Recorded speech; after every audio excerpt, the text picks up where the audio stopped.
But first tonight, the zero tolerance policy enforced by the Trump administration that's leading to the separation of immigrant families is prompting more Democratic lawmakers to travel to our southern border.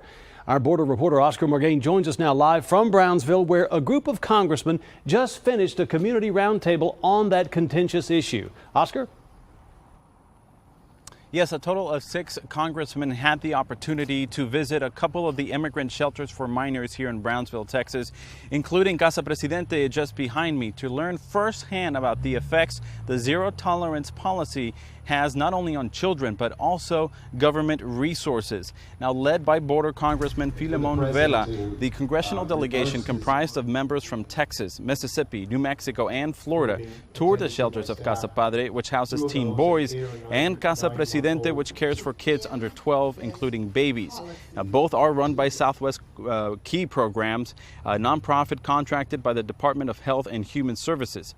According to Vela, about 5% of the teens at Casa Padre were separated from their parents after crossing the border illegally, while about half of the 80 or so children at Casa Presidente were separated.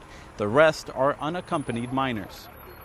The president can stop this with a stroke of a pen. He doesn't need to listen to us. He can listen to the First Lady. He can listen to Reverend Graham and many others on his side of the aisle and realize that the right thing to do is to stop this bloodshed now.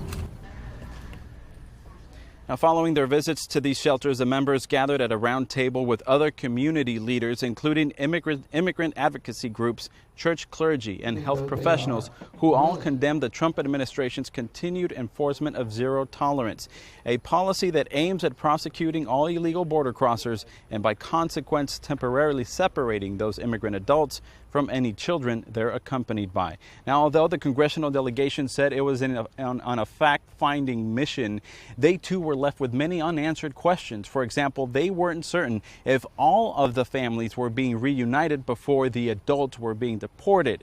And also, what happens when a immigrant mother gives birth at one of these facilities, one of the pregnant women giving birth at one of these facilities? What happens to that U.S.-born baby? Does it get deported along with the mother? These are some of the questions we're also waiting on these agencies for answers. For now, reporting live in Brownsville, I'm Oscar Margain. Now back to you. Oscar, thank you for that live report from the border. And more cities around Texas are preparing to house immigrant children. According to the federal government, Dyess Air Force Base in Abilene is one of 3 Texas cities now being considered for future tent cities. This is a look inside the tent city in Tornillo. The Health and Human Services Department released the photos today.